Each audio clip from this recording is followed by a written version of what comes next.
Fala, Medcoffer, tudo bem? Chegou o fatídico dia.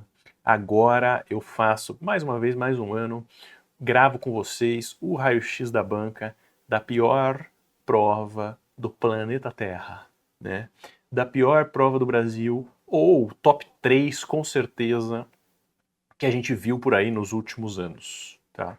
Eu tô falando da prova do CSPE de R+, cirurgia. Todo ano a gente corrige várias e várias provas junto com vocês ao vivo, depois revê essas provas 1000 vezes, corrige as questões, é o nosso trabalho, né?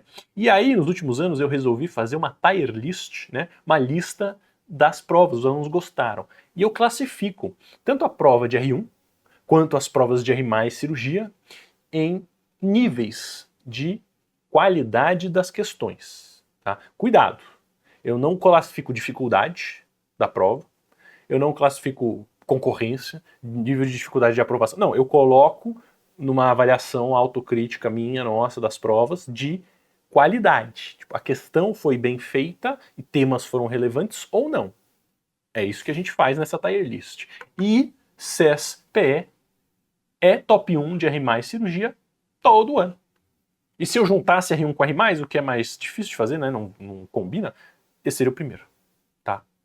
Beleza. Então, com essa introdução fúnebre, vamos começar a falar da prova de R+, cirurgia e tentar ajudar vocês, tá? É uma das provas mais difíceis do Brasil, porque é uma prova completamente decoreba. Rodapé de livro, reza braba mesmo. É socorro, Jesus. Assim, eu não consigo, eu vou ter pesadelos vendo essa prova.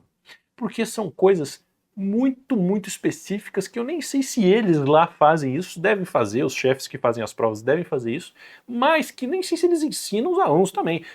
Eu não sei também se eu que estou perdido. Alguém me ajuda, mais que eu sofro com isso aqui, eu sofro. Geralmente eu gosto do raio-x da banca, eu me divirto fazendo, né?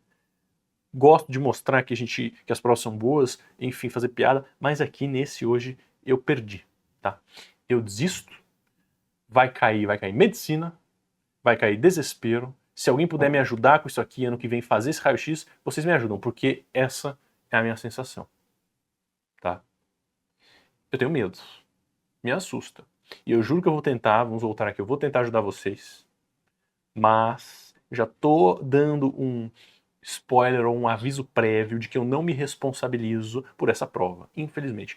Todas as outras provas, eu tento ajudar, eu falo, a gente acerta alguma coisa, a gente entende. Agora, para essa prova, o que eu acho que você precisa é, assim, expectativa zero, muita paciência e vai lá fazer o que dá para ser feito, tá?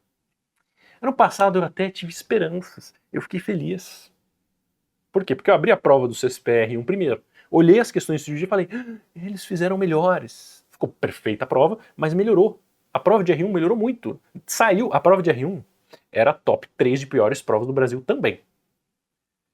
Caía a história da cirurgia.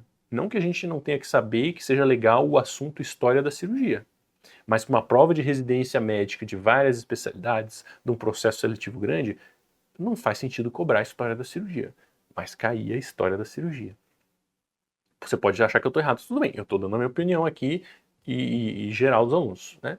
Caía a história da cirurgia. Mas não caiu ano passado. Foi uma prova melhor. Falei, pô, R+, vai vir melhor também. Veio a pior prova de todas. Tomei a zoeira. Enfim, vamos lá. O que pode aparecer, o que vale a pena estudar? Trauma sempre é um tema que a gente tem que estudar, tem que saber. Hernia inguinal, vi algumas questões.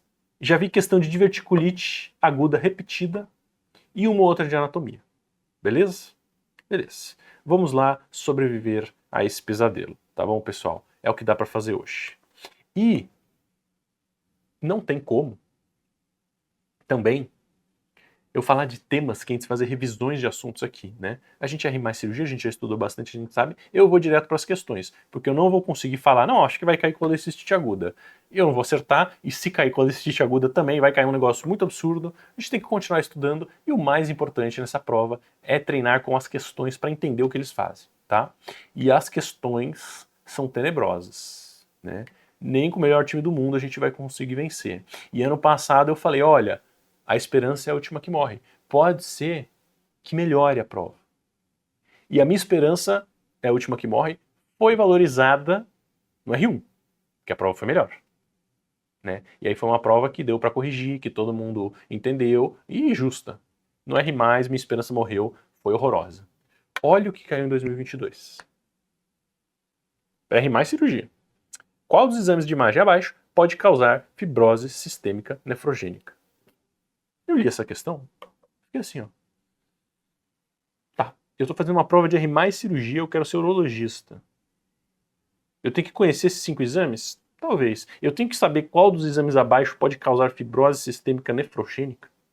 Eu tenho que decorar isso? Ao invés de me perguntar aí como eu trato um priapismo, como eu diferencio escroto agudo, ou como eu trato um trauma grave, trauma renal, trauma abdominal. Quem que causa? Eu vou pôr a resposta aqui só para vocês não reclamarem que eu não dei a resposta, mas assim, tá lá na prova, vai ver a prova. Mas eu não sei nem o que eu falo, não, o que eu falo, o que eu ensino aqui, gente. Né? Quem causa fibrose sistêmica nefrogênica, angiorressonância com contraste por causa do contraste. Pode causar. 2024. Caiu colelitíase. Agora vai. Caiu colelitíase, tema quente. Em relação à colelitíase associada à síndrome de baixo fosfolípido, assinale a incorreta. Síndrome do baixo fosfolípido. Deve existir 100 pacientes no planeta Terra. Tô exagerando, às vezes é comum, né? Não é, mas tudo bem. Com síndrome de baixo fosfolípido e colelitíase. Ele quer saber a incorreta. Né? Incorreta. A incorreta foi: sua pesquisa genética não se faz necessária quando fizer a colecistectomia, porque a colecistectomia precoce cura a síndrome. A síndrome é de baixo fosfolípido, não é de colelitíase. Então eu imagino que a pesquisa genética é importante, deve ser super rara, e tirar a vesícula não vai curar a síndrome, vai evitar complicações, né? Aí você aprende com a questão. Síndrome de baixo fosfolípido está associada à mutação do gene ABCB4 e proteína MDR3, tem deficiência de fosfatidilcolina, e aí tem menos solubilização de colesterol, vai ter mais formação de cálculo, é mais comum em mulher, né? E mesmo que tiver colecistectomizado, pode ter pancreatite aguda biliar, porque faz microcálculos na via biliar, faz pancreatite aguda. Dentre os tumores abaixo, 2025. Mudou o tema, não mudou o estilo da pergunta e nem o rodapé de livro. Eu vou ter que tomar uma cerveja saindo dessa prova, né? Dentre os tumores abaixo, qual o mais radiosensível? Então, qual é o melhor para se fazer radioterapia? Adenocarcinoma de estômago? Eu não faço radioterapia. Melanoma? Também não existe muito radioterapia se não for na linfadenectomia. Sarcoma retroperitoneal? Dá para fazer quando eu tenho um tumor muito grande, borderline, e eu preciso diminuir ele para discutir operar para evitar recidiva ou diminuir recidiva, né? Evitar não dá. Adenocarcinoma de reto? Também não. Também discuto, né? Reto baixo eu até faço, quimio-radioterapia. Não, mas o mais radiosensível é o seminoma testicular, que eu nem faço radioterapia porque eu faço orquiectomia. Beleza, vamos ver se a gente consegue melhorar um pouco, né? Apendicite aguda, incorreta. Ele sempre, CSPE adora colocar incorreta. Tá? Já ficou grifado não para vocês entenderem, não tem problema, né? Qual está incorreta? O tratamento clínico inicial à base de antibióticos de largo espectro, tendo a cirurgia como resgate, não deve ser a primeira opção. Tá certo, né? Tá um verdinho no não. O que você tem que fazer nessas questões de incorreta? Você precisa ler as alternativas isoladamente, para marcar certo ou errado na alternativa do lado para você achar que você marcou diferente das outras. Porque senão você se confunde. Né? E ele usa a dupla negativa, fica um negócio muito louco. O tratamento clínico inicial à base de antibióticos não deve ser a primeira opção. Perfeito, a primeira opção é cirurgia. Apendicectomia igual cirurgia. Risca a letra A. A apendicectomia laparoscópica, se possível, sempre que se possível, deve ser preferível. Sim, padrão ouro, se der para fazer apendicectomia laparoscópica para apendicite aguda. Na dúvida, vai na maior. Uma vez operada e confirmada a peritonite, a lavagem exaustiva da cavidade, não apenas a aspiração, associada a 14 dias de antibiótico é o tratamento preconizado. Não, tá errado. Né? Primeiro, tem peritonite. Laparoscopia, tira o apêndice, aspira as secreções, não precisa lavar a cavidade exaustivamente. Se tiver um monte de pus, você vai aspirar e lavar um pouco. E dependendo do grau de peritonite e da classificação do apêndice do paciente, você pode fazer menos de 14 dias. Não precisa ser 14 dias. Nesse caso, o melhor exame diagnóstico inicial parece ser a TC. Calma. Aí eu volto para o enunciado. Apendicite aguda no paciente com obesidade mórbida e suspeita de complicação. Tomografia é melhor que ultrassom, porque é um obeso mórbido, o ultrassom não vai ver nada. Se na cirurgia desse paciente não tiver peritonite nem apendicite, mesmo assim deve ser retirado. É discutível, né? Mas a gente sabe que se operou por apendicite, na prática a gente vai tirar o apêndice. O gabarito foi a letra C. Olha o que caiu em 2022. Waldorf necrose. A pergunta da prova foi uma pergunta com 4 palavras. A Waldorf necroses. 5 opções. Na dúvida, você vai na maior, porque quando o examinador está tentando se justificar, tem 2 grandes. E agora? Vamos ver. Waldorf necroses. Necrose encapsulada, isolada de uma pancreatite. Né? Eu tinha que lembrar disso, tinha que imaginar. Waldorf necroses é um termo que você pode usar em qualquer coisa, mas é usado na pancreatite. Pode ocorrer na pancreatite aguda ou crônica? Não. Lembra, pancreatite aguda é uma coisa, pancreatite crônica é uma doença completamente diferente. Pancreatite crônica, o pâncreas vai se autofibrosando ali, fazendo depósitos de cálcio. Necrose pancreática é pancreatite aguda. Ocorre após surto de pancreatite aguda edematosa. Não, pancreatite aguda edematosa, pseudocisto, líquido. É após surto de pancreatite aguda necrotizante. Pressupõe ruptura do ducto pancreático principal. Não. Waldorf necrose é uma necrose isolada. Tem necrose do parênquima. Rompeu o ducto pancreático principal, vai ter necrose do pâncreas todo. Depois da ruptura. Provavelmente. E vai ter coleção, na verdade, né? Coletar a bile ali e líquido pancreático. É uma coleção de fluido extrapancreático que ocorre nas 2 primeiras semanas de um surto de pancreatite aguda biliar. É uma coleção de paredes bem definidas, intro ou extrapancreática, que ocorre 30 dias após. O Waldorf necrose pseudocisto é tardio. Pancreatite aguda necrotizante. Apesar da pergunta e da questão ser muito ruim, dava para responder essa. E na prova do CSPE, mais uma dica master. O que você precisa é escolher suas batalhas. Vai ser horrorosa essa prova. Mas se você conseguir acertar o que dá para ser acertado, que você lembra, você já está muito melhor. E as outras você vai chutando, e a nota de corte é baixa mesmo, e paciência. De repente, outro tema, em relação à hérnia periostomia, paraestomal, colostomia ou ileostomia. Sinalha incorreta. Vocês vão me matar, né? Vocês vão testar isso nas provas depois, eu tenho certeza. Não é uma regra, tá? Não falei isso, mas na dúvida vai na maior. Qual é a maior? Tem 3 compridas. Qual é a que bate lá do ladinho do slide? É o gabarito. 90% das questões, ainda mais de provas ruins, o gabarito é a maior. Vai testar depois. Mas não marque a maior falando que você me ouviu, porque vai estar errada a maior na única questão que você marcar a maior e você vai falar que a culpa é minha. Não faça isso, tá? Eu vou apagar esse pedaço aqui. Mas é a verdade. Porque os examinadores são ruins. Fazem as questões e põem a maior para se justificar. É a certa porque é maior, porque eu escrevi mais. Ele faz isso, às vezes, até involuntariamente. Estudo científico mostrou isso, tá? Não sou eu falando, não. Parou, vamos lá. Hérnia peristomia. Geralmente é pouco sintomática. Sim, a maioria das hérnias paraestomais são assintomáticas. Ou pouco sintomáticas. Ocorre mais em colostomia do que em ileostomia. Colostomia terminal é o mais comum. Ocorre mais quando a exteriorização é lateral ao músculo reto, do que quando é através. Sim, padrão ouro hoje em dia, fazer ileostomias transretal. O uso de tela, principalmente na correção da colostomia, é contraindicado pelo risco de infecção. É indicado. Hérnia incisional, hérnia paraestomal é uma hérnia incisional. Tem que usar a tela. Sua correção requer com alguma frequência a troca do local da estomia para um novo local? Não. Idealmente você mantém a ostomia no mesmo local. Parece ser contraditório, mas é a verdade, porque você evita fazer novos buracos. Se mudar a ostomia de lugar, o paciente vai ter duas hérnias, né? 2 buracos. Não. Mantenha a ostomia no mesmo lugar, arruma a hérnia, põe uma tela com keyhole para a ostomia passar e não encostar na tela e segue o jogo.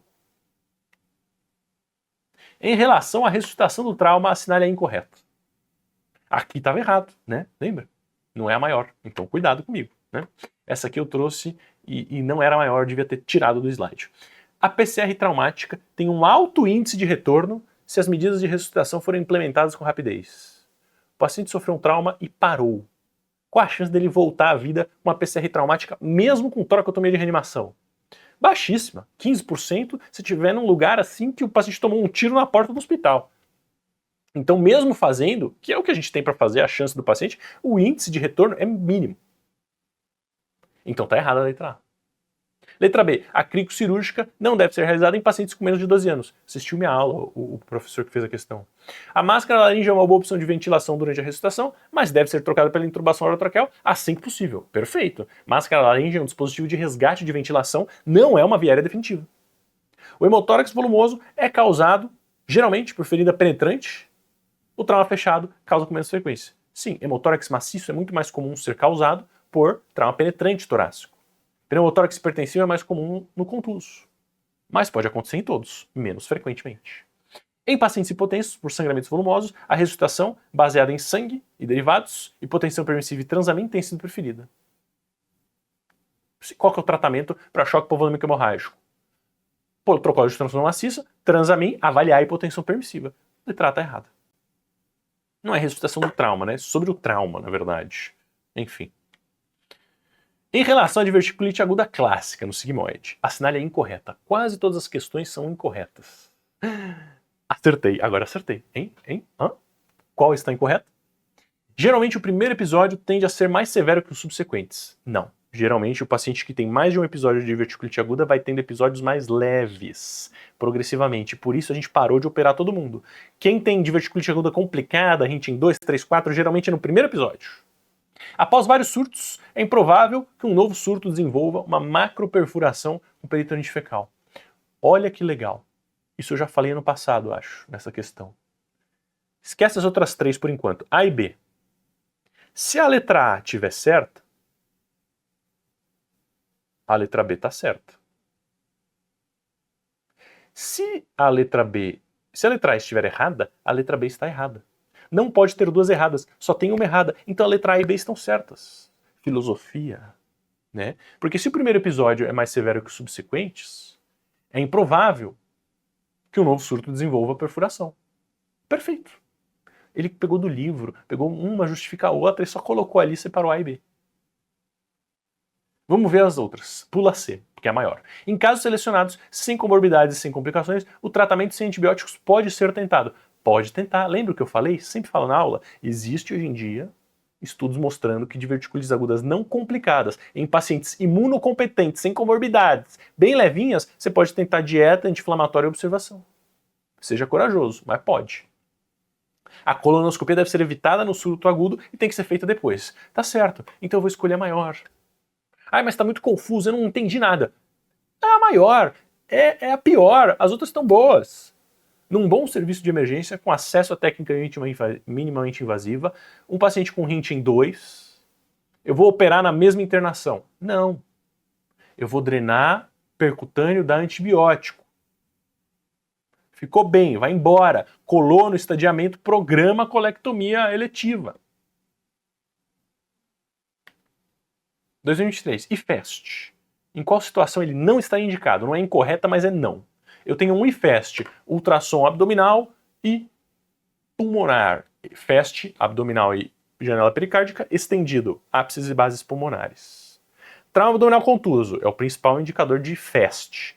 Trauma torácico contuso. Posso fazer o IFEST para procurar pneumotórax e hemotórax. O paciente tomou um tiro na barriga. Vou fazer o IFEST para ver se o tiro entrou na barriga. O paciente tomou um tiro na barriga. Vamos fazer um FAST para ver se o tiro entrou na barriga.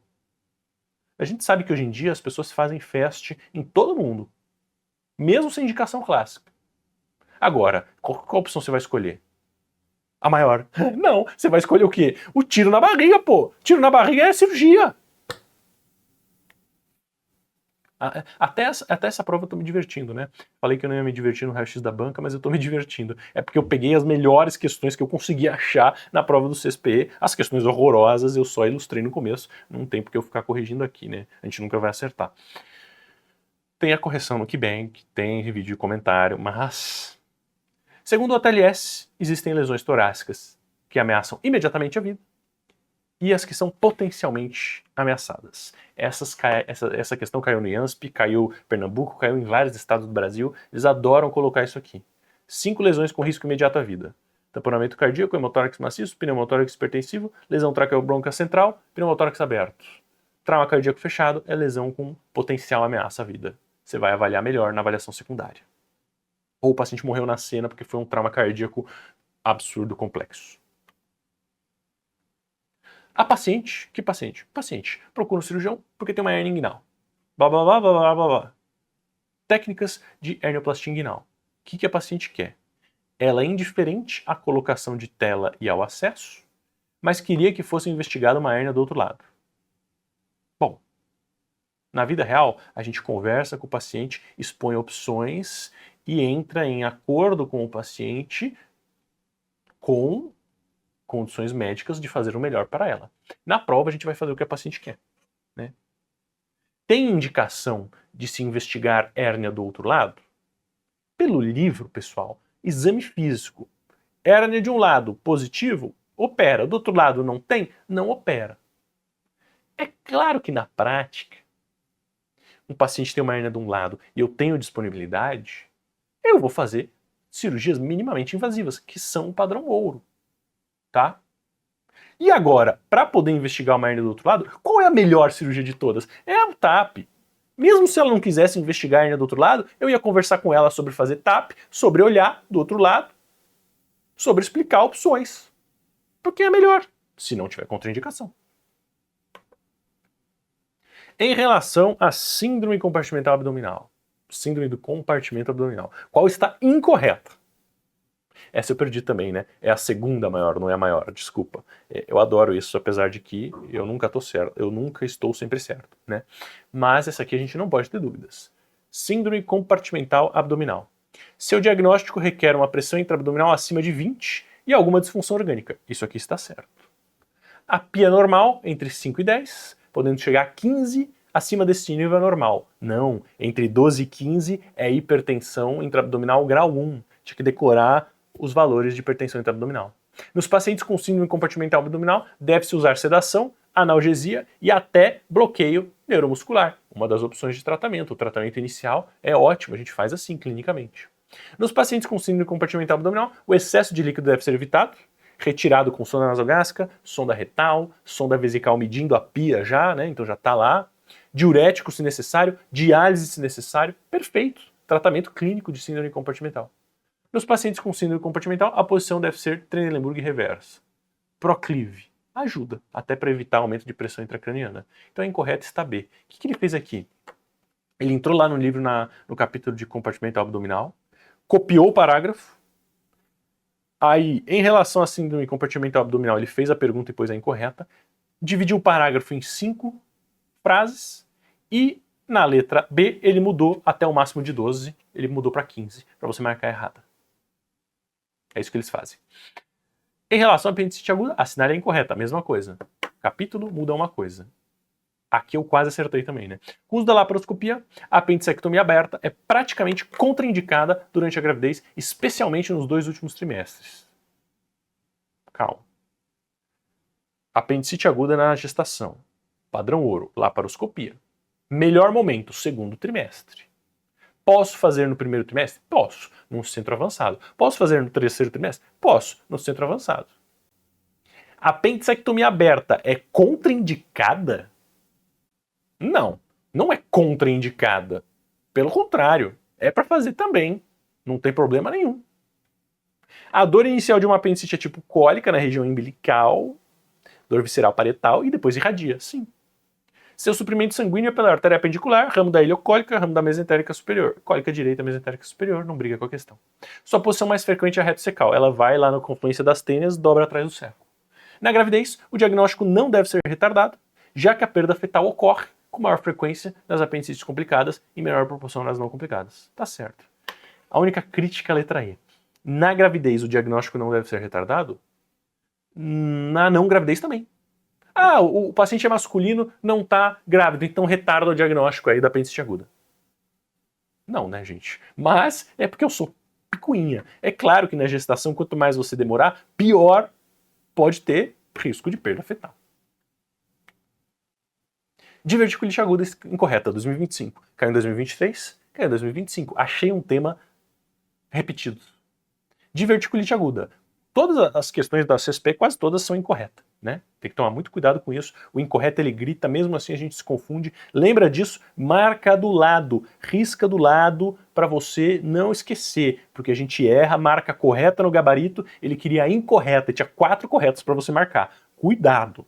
Vai estar cansado, vai estar estressado, vai pular, vai esquecer. Eu já fiz isso ao vivo várias vezes. E aí eu repito, peço desculpa, tá tudo bem. Na prova você não pode errar. Incorreta é a errada. As classificações como Hinchen 3 e 4 requerem ambas tratamento cirúrgico. Laparoscopia, laparotomia, anastomose ou não, tem que operar peritonite por lento fecal. A não complicada, Hinchen 0 ou não Hinchen, né, com apenas um flegmão, alguma coisa assim, tratamento clínico com ou sem antibióticos. Em 2023 ele falou isso, em 2025 ele repetiu. Ele tá certo lá, ele tá certo agora. A diverticulite aguda é um diagnóstico clínico, não necessitando de tomografia.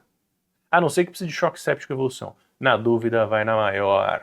A presença de gás livre não requer obrigatoriamente tratamento cirúrgico. Essa incomodou vocês, né? Mas não, às vezes eu tenho uma diverticulite aguda que perfurou e bloqueou, foi uma microperfuração, tem um gásinho livre lá em cima do fígado, pequenininho. Você pode discutir, observar, acompanhar, internado e não operar. Raramente. A colectomia não deve ser realizada após o primeiro surto de diverticulite aguda não complicada. Olha, que sacanagem. Mas depende. Vamos ler de novo. A colectomia não deveria ser realizada após o primeiro surto de diverticulite aguda não complicada. Tá certo. Né? Tá certo. Diverticulite aguda não complicada, eu não vou sair fazendo colectomia. Eu vou acompanhar. Muitos pacientes não vão ter novos surtos, vão ter surtos cada vez menores, e eu vou individualizar o tratamento. Ah não, teve de novo surto, é muito jovem, está incomodado, vai ter muito tempo de viver, vai ter tudo.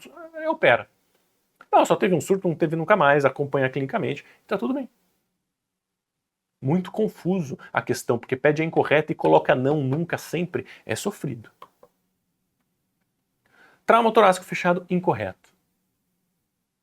Estava contando aqui para ver se eu acertei de novo. Vamos lá. Se um pneumotórax tem menos de 30 milímetros de diâmetro na tomo e o paciente está estável, eu posso não drenar. Perfeito. Pneumotórax oculto. Pneumotórax que só aparece em tomografia. Se ele for menor do que 40, 30 milímetros, se ele estiver acometendo menos de 1/3 do parênquima pulmonar, se ele for laminar e o paciente estiver muito bem, eu posso acompanhar. Legal essa alternativa.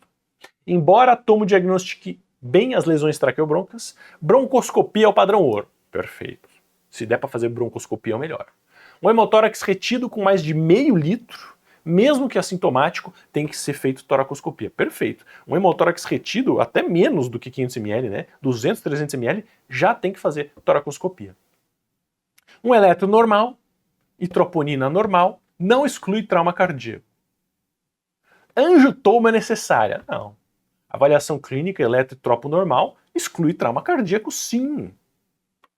A lesão de árvore traqueobrônquica são eminentemente cirúrgicas.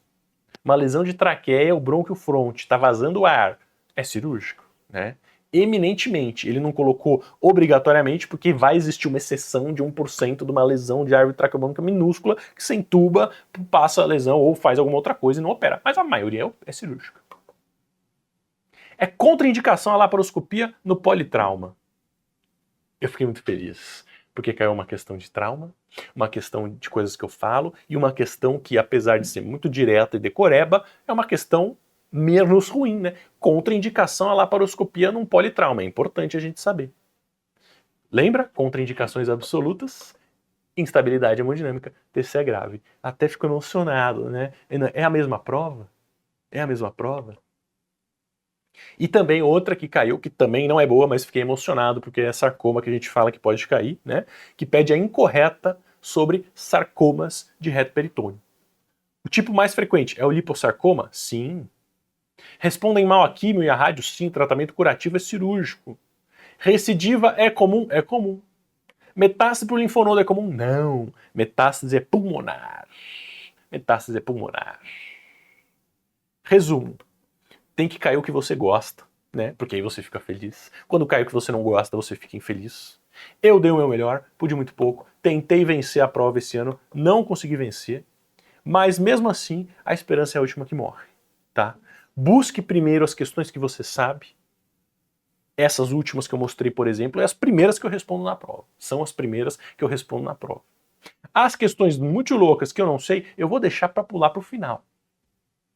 As incorretas, que são confusas, eu faço logo também porque eu estou descansado, que precisa pensar muito. E aí, fazendo essa tática e técnica de prova, entendendo o inimigo, se virando, a esperança é a última que morre, eu acho que a gente tem chance. Tá, pessoal? Desculpa se eu não consegui ajudar mais, espero ter ajudado. Muito obrigado, boa sorte na prova, bons estudos e tamo junto. Valeu!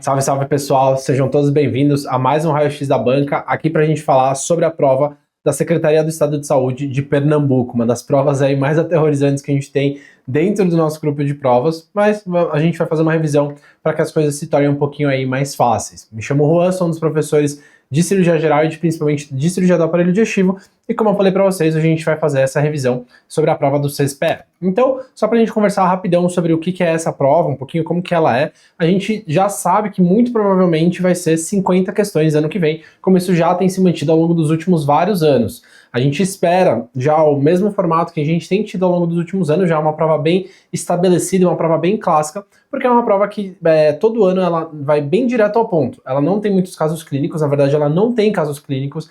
Muitas vezes ela vai pedir a resposta incorreta, isso é importante para sua prova, para você não errar. Então fica de olho nisso, porque é frequente, mais da metade às vezes da própria prova, inclusive pedindo a alternativa incorreta. É uma prova bem diversificada do ponto de vista das especialidades e é uma prova difícil, é uma prova cabeluda, mas vamos em frente. E não é muito diferente também com a CAD, com a cirurgia do aparelho digestivo. A prova do CSPE é uma prova difícil dentro do aparelho digestivo.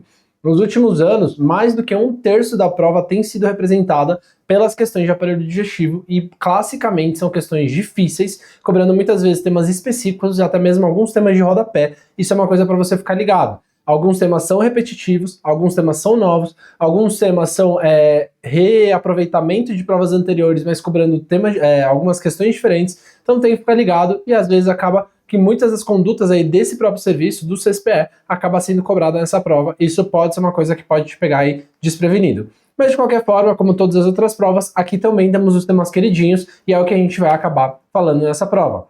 Eu sei, é uma prova difícil, é uma prova que assusta, mas é uma prova que vai ser difícil igualmente para todo mundo, e a diferença aqui é que você está vendo esse raio-x, você está fazendo esse preparatório para conseguir responder a maior parte das questões. Então, aqui os principais temas de questões que já caíram em anos anteriores, e aqui algumas palhinhas, algumas coisas extras que a gente vai falar. Sem mais delongas, vamos então começar a revisão aí do CSPE.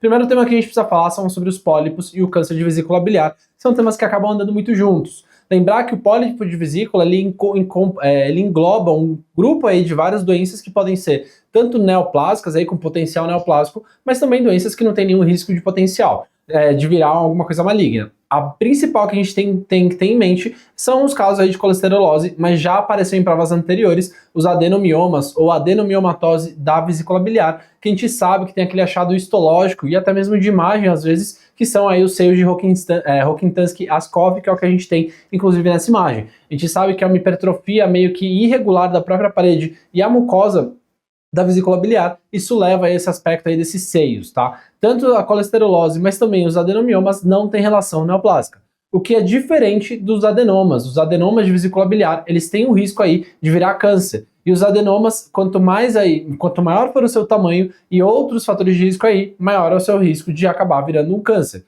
Então, pólipos acima de 1 centímetro, ou pacientes aí que tenham, por exemplo, colangite esclerosante primária, ou então que tenham cirrose hepática, ou que tenham aí alguma etnia aí que tem um risco aumentado para isso, a gente sabe que esses pacientes têm um risco aumentado aí de esse adenoma acabar virando aí um câncer de vesícula biliar, que no caso aí seria o colangiocarcinoma de vesícula biliar. Uma coisa importante é que a relação da litíase com a própria questão do surgimento dos adenomas e a sua malignidade não é muito bem estabelecida, e aqui acho pouco provável que isso seja cobrado. Aqui o que a gente está tratando? A gente está vendo quais são os pólipos que a gente vai ter que tomar alguma conduta.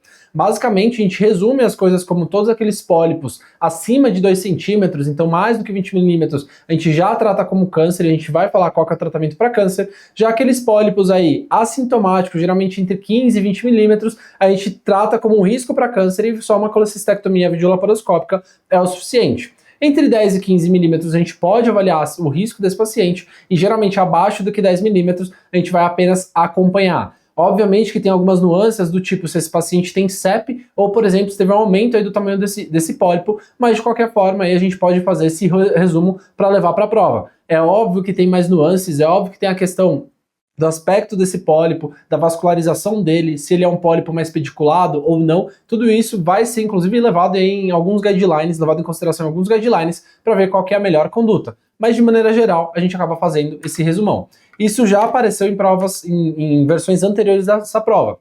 Em relação ao pólipo adenomatoso da vesícula biliar, ou seja, que ele tem risco de virar um câncer, com diâmetro de 5 milímetros, qual que é a alternativa incorreta? De novo, toma cuidado com essa prova, porque eles gostam de cobrar as incorretas. Então, a alternativa A, tem indicação cirúrgica se o paciente for jovem e de sexo masculino. Não sei, vamos ver. Deve ser acompanhado com ultrassom convencional. Isso é verdadeiro. C, o ultrassom com microbolhas ajudaria se houvesse suspeita de malignização, e isso acaba sendo verdade, porque a gente sabe que o ultrassom com microbolhas ele acaba tendo um detalhamento maior aí para você ver a parede desse pólipo, e aí você pode ver as características melhor desse pólipo e aí tomar uma conduta. Alternativa D, se ele duplicasse de tamanho em um ano de acompanhamento, passaria a ter indicação cirúrgica. E porque a gente viu que é correto, se esse pólipo está aumentando ou está tendo aí alguma mudança aí do seu aspecto, ele vai acabar tendo a indicação cirúrgica. E por último, alternativa E, não tem relação com a litíase biliar, a gente conversou um pouquinho, mas aqui nessa questão ele não toma isso como uma coisa verdadeira, na verdade, aliás, como uma coisa incorreta, na verdade, só como uma coisa verdadeira. A gente não consegue estabelecer realmente uma relação do paciente ter litíase com ele ter um adenoma. O que a gente tem, obviamente, que é uma coincidência de acontecer ao mesmo tempo, mas você ter um cálculo biliar não vai levar a uma formação de um adenoma. E aí a gente fica na dúvida, e realmente a prova ela vai fazer isso com você em várias questões, mas aqui você tem que ter um pouquinho de jogo de cintura, e aqui a resposta é incorreta mesmo, era a alternativa A. O que acontece na alternativa A? Se o paciente tiver um pólipo de 5 milímetros que está estável, não está causando nenhum problema, e o aspecto do pólipo for compatível com um pólipo aí que não está crescendo ou que não tem sinais de malignidade, ele não necessariamente vai ter indicação cirúrgica só porque porque é jovem e é do sexo masculino. Aqui a alternativa, a resposta incorreta no caso, a alternativa A. O gabarito ficou errado aqui no slide, mas de novo, a resposta incorreta é a alternativa A. E já falando agora sobre o câncer de vesícula biliar, lembrando que aqueles fatores de risco que a gente tem no adenoma e do risco do adenoma degenerar acabam entrando também aqui no câncer de vesícula biliar. O câncer de vesícula biliar a gente pode diagnosticar ele precocemente ou a gente pode acabar fazendo diagnóstico incidental, e isso as bancas gostam de cobrar, como que vai ser o seu manejo frente aí um diagnóstico incidental depois de uma colecistectomia. O mais importante que a gente precisa saber, além desses fatores de risco que a gente já conversou, vai ser a questão aí do manejo, e obviamente que o manejo vem muito entrelado com a questão do estadiamento. Se tem um acometimento até a mucosa da vesícula biliar sem acometimento da lâmina própria, ou até o acometimento da lâmina própria, mas sem ultrapassar ela, a gente tem um tumor T1A e a colecistectomia é mais do que o suficiente. Agora, se esse tumor está passando a lâmina própria e alcançando, por exemplo, a muscular da vesícula biliar, a gente já tem um tumor T1B e dali para frente a conduta já passa a ser uma colecistectomia radical e você tem que entender o que é uma colecistectomia radical, que é quando você vai fazer a colecisté com ressecção do segmento 4B e do 5, geralmente com uma margem de uns 3 centímetros, e fora isso você faz uma linfadenectomia do hilo hepático e você vai congelar a margem aí do ducto cístico. Se a margem do ducto cístico estiver acometida, aí você vai aumentar essa ressecção com uma bile digestiva, uma ressecção da via biliar e uma bile digestiva. Se não tiver acometido, só fazer a colecistectomia oncológica.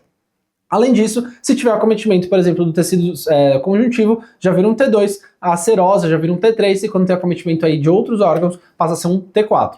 Considere um paciente no laudo aí de AP, que veio de vesícula biliar, que veio invasão da muscular da mucosa, ou seja, realmente já passa a ser aí um tumor que é um T1B provavelmente. Diante do achado, decidiu-se reoperar a paciente para garantir a radicalidade oncológica. Perfeito, a gente acabou de falar sobre isso. Qual o único item que não vai fazer parte dessa nova abordagem?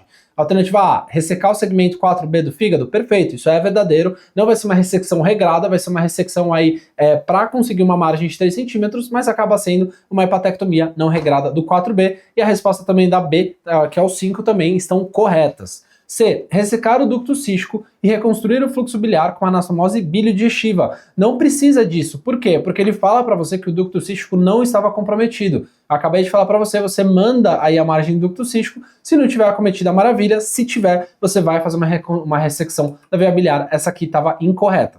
Alternativa D, linfadenectomia do pedículo do hilo hepático, perfeito. E E, ressecar o portal no qual a vesícula foi retirada. Isso é uma coisa que a gente faz, não de rotina, mas no caso aí dos serviços do 6PE, eles acabam fazendo porque existe um risco aí de implantar células neoplásicas nos trocáteres, mas isso pode ser evitado, por exemplo, através do uso aí de alguma coisa descartável em que você coloca a vesícula por dentro, uma luva ou até mesmo algum material aí feito para isso, para evitar que você tenha, por exemplo, a contaminação do trocáter que você tira a vesícula. Aqui a resposta incorreta era a alternativa C. Vamos mudar um pouquinho de tema, vamos falar um pouquinho sobre câncer de estômago, e essa prova adora cobrar câncer de estômago, especialmente essa diferenciação histológica entre o que é tipo intestinal e o que é tipo difuso, e você tem que estar com isso em mente para essa prova. Mais do que os fatores de risco, do estadiamento, que isso aí já tem uma batata de outras provas, aqui você tem que saber muito bem as diferenciações entre o intestinal e o difuso.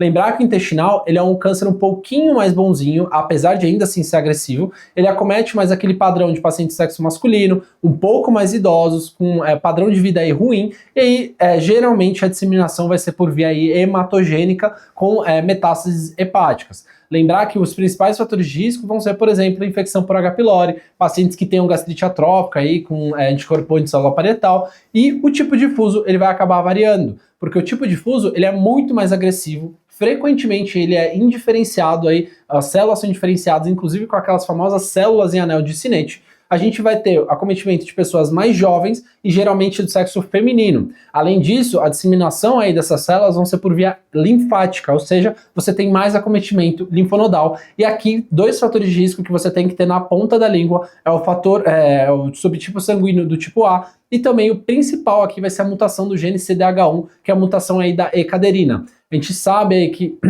essa mutação leva aí ao surgimento do câncer gástrico difuso, e a gente sabe que pacientes que têm essa mutação também têm o risco aí aumentado de ter câncer de mama precoce. Isso tem que estar na sua mente para essa prova.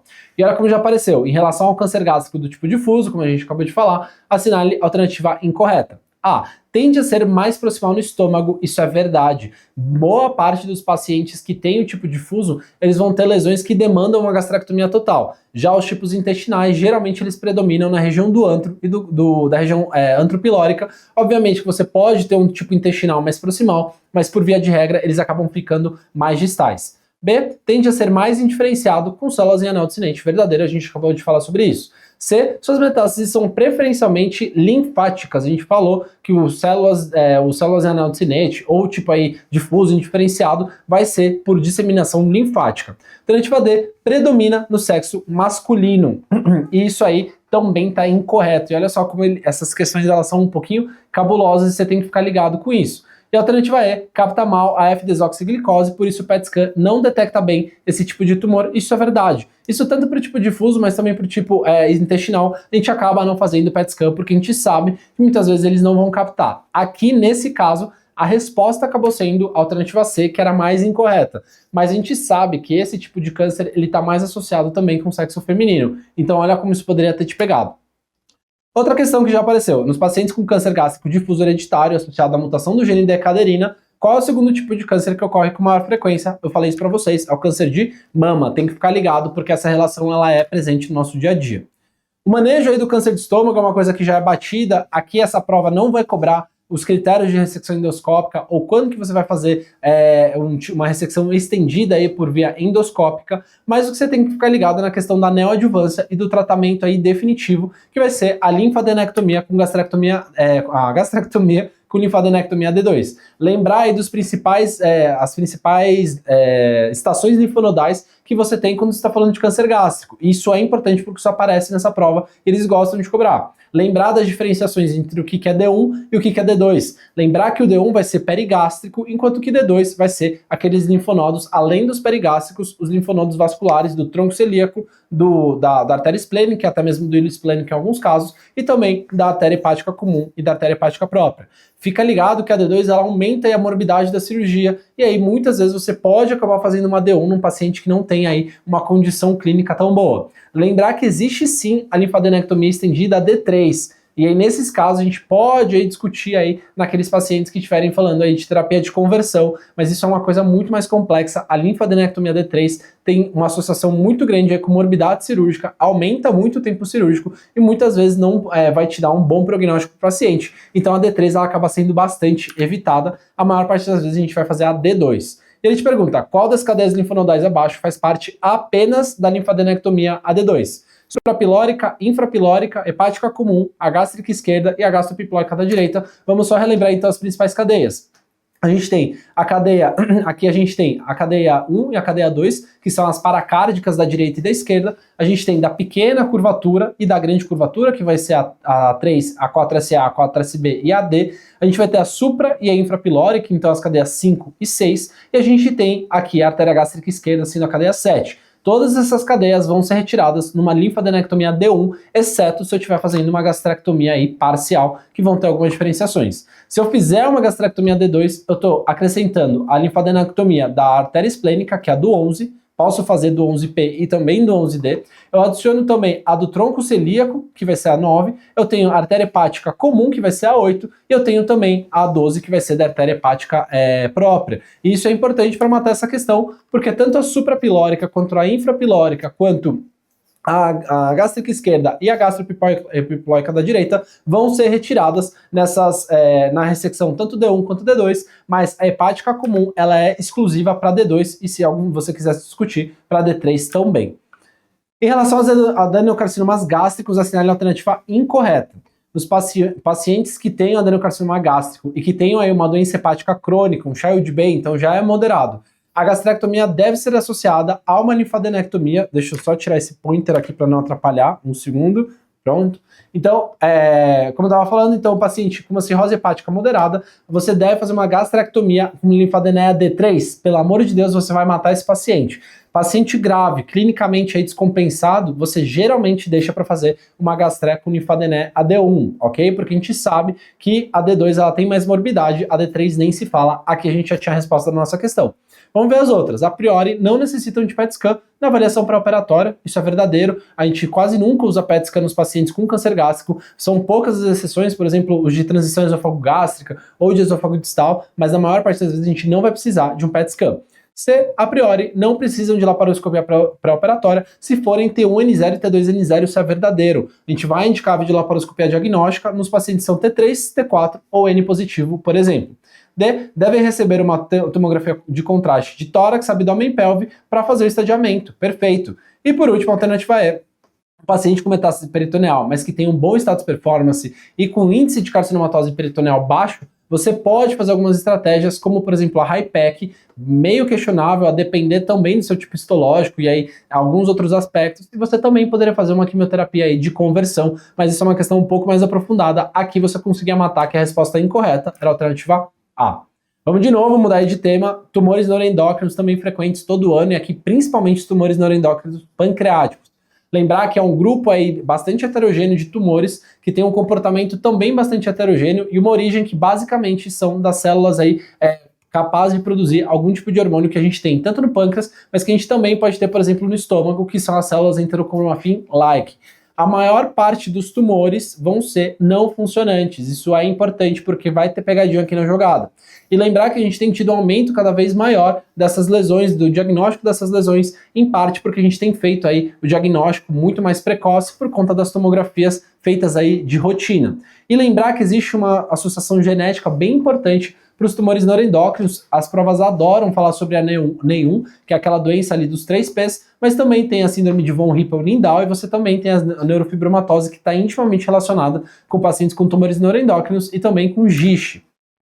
Lembrar que a maior parte dos tumores são não funcionantes, e a maior parte dos tumores não funcionantes, eles só vão ser diagnosticados, ou nem vão ser diagnosticados, mas acabam sendo diagnosticados em fases mais tardias, quer seja com acometimento aí de massa, com compressão local, mas principalmente quando os pacientes já estão metastatizados, e aí nesses casos eles podem aparecer como uma síndrome carcinoide, como é uma possibilidade desses pacientes. Já os tumores funcionantes, eles vão ter aquelas síndromes clínicas clássicas, a depender do tipo de hormônio que está sendo produzido. Se estiver produzindo insulina, vai produzir um insulinoma. Se estiver produzindo, por exemplo, gastrina, o gastrinoma e por aí vai. Ficar de olho como que é o diagnóstico desses tumores. Então a gente sabe que nas tomografias eles são tumores hipervasculares, tanto o seu primário quanto as suas metástases. Em alguns casos muito pequenos que você não detecta na tomografia, você pode aí fazer o uso de alguns tipos de exames, em especial o PET aí ligado aí a alguns análogos de somatostatina, que é o DOTAT e até mesmo o PET galho, que é uma outra alternativa. Ficar ligado que, diferente dos outros, o insulinoma, eles podem não ter receptores de somatostatina e muitas vezes os insulinomas acabam não sendo detectados por conta disso. Seria uma questão pegadinha, mas é uma coisa clássica aí para a CSPE acabar cobrando para vocês. Em relação aos tumores neuroendócrinos do tipo pancreático, assinale a alternativa correta. São, na maioria das vezes, não funcionantes, alternativa incorreta. B. São, na maioria das vezes, lesões hipovasculares? Não, são lesões hipervasculares. C. O PET usando o DOTAT ligado ao galho ou cobre é o exame gold standard para avaliar a sua carga tumoral, metástases hepáticas, nodais e extraabdominais, perfeito, exceto aí nos insulinomas aí que a sensibilidade ela acaba caindo, mas sim, essa alternativa está correta. Alternativa D, a ultrassonografia com microbolhas associada com ressonância magnética com contraste hepatoespecífico, ou seja, você usar, por exemplo, Primovich, é considerada a melhor opção para avaliar a carga tumoral? Não, a gente acabou de ver no anterior que PET galho ou DOTAT vão ser as principais alternativas. E a alternativa é, o gastrinoma predomina na cauda do pâncreas e é maligno na maior parte das vezes. E ele não predomina na cauda do pâncreas, inclusive a gente vai ver aqui que o local em que você mais vai ter o gastrinoma vai ser na região mais proximal do pâncreas, no famoso trígono ou triângulo aí de Passaro, ou triângulo dos gastrinomas, então principalmente na região aí da cabeça pancreática e periduodenal. Uma coisa importante dos gastrinomas é que ele é tumor maligno neuroendócrino, no caso, mais comum de aparecer. Então a maior parte dos gastrinomas tem potencial de alta malignidade e obviamente que você vai operar esse paciente se você tiver diagnosticado um gastrinoma. Lembrar que o aumento da gastrina pode levar àquela famosa aí síndrome de Zolliger-Ellison, que é aquele paciente que acaba tendo várias úlceras aí pépticas de repetição. Lembrar do insulinoma. O insulinoma ele é o mais frequente e na maior parte das vezes ele é benigno. E você pode, inclusive por conta disso, fazer apenas acompanhamento naqueles que são menores que 1 centímetro. Mesmo naqueles que você indica o tratamento, quer seja por sintomas ou pelo tamanho, você pode fazer, por exemplo, uma enucleação ao invés de ter que fazer uma ressecção regrada. E uma coisa interessante do insulinoma é que um dos diagnósticos diferenciais com esse tipo de tumor é o paciente que faz uso ectópico aí de insulina, uso por meios incorretos ou até mesmo por algum tipo de confusão médica, mas os pacientes que usam muita insulina, eles podem acabar mitigando aí um insulinoma, então tem que ficar ligado com isso. Já o glucagonoma, ele acaba sendo extremamente raro, mas extremamente maligno, e ele está associado aí com algumas alterações, como por exemplo o eritema necrolítico migratório, que é o que a gente está vendo aí nessa imagem. Uma coisa interessante aqui no tratamento dos pacientes, muitas vezes eles acabam sendo metastáticos, e aí eles podem ter inclusive a famosa síndrome carcinoide, e aí lembrar que o tratamento na maior parte desses pacientes vai ser octreotide ou lanreotide, e existe uma discussão aí de tratamento com transplante hepático, mas isso é uma coisa um pouquinho mais também detalhada. Qual das opções abaixo não é compatível com o diagnóstico de insulinoma? Então a gente tem um tumor que está produzindo insulina. A gente sabe que a insulina ela é produzida na forma aí de um pré-hormônio, que aí vai estar associado com a pró-insulina e com o peptídeo C para virar a insulina. Então, se o paciente tem aumento da insulina, ele vai ter hipoglicemia, ele vai ter insulina alta na corrente sanguínea, ele pode ter, por exemplo, a tríade clássica aí dessa patologia, que é quando o paciente tem sintomas de hipoglicemia, a dosagem de hipoglicemia é compatível, e você também vai ter melhora aí desses sintomas quando o paciente melhora. E aí uma coisa importante que a gente tem que ficar ligado é o paciente que chega com sintomas compatíveis, mas o peptídeo C desse paciente está baixo. Isso significa que provavelmente é um uso exógeno de insulina, por isso que aqui não é compatível com insulinoma o peptídeo C baixo, e tem que ficar ligado com isso. Quando o tumor neuroendócrino tem histologia bem diferenciada, o índice mitótico de 10 e um KI67 de 15, ele é classificado como? E vamos lembrar dessa tabelinha. Então o paciente tem um índice mitótico de 2 até 20, ele vai ser, entre 2 e 20, ele vai ser de grau intermediário, um G2. Menos do que 2, G1, e mais do que 20, ele vai ser um G3. Por outro lado, a expressão do KI67 vai ser, ao invés de 2 e 20, vai ser 3 e 20. Igualmente o 20, mas o 3 é o diferencial. E por que isso é importante? Porque aqui a gente vai levar em consideração o pior. Se, por exemplo, o KI67 falar que ele é um G2, mas, por exemplo, o índice mitótico falar que ele é um G1, você vai considerar ele como um G2. Aqui a gente tem o índice mitótico caindo entre 2 e 20, e a gente tem o KI67 caindo entre 3 e 20, então aqui ele é um G2, ele é um grau intermediário. Vamos só relembrar alguns aspectos das neoplasias císticas pancreáticas, especialmente porque essa é muito cobrada na prova, com alguns detalhes aí, em especial da neoplasia cística mucinosa.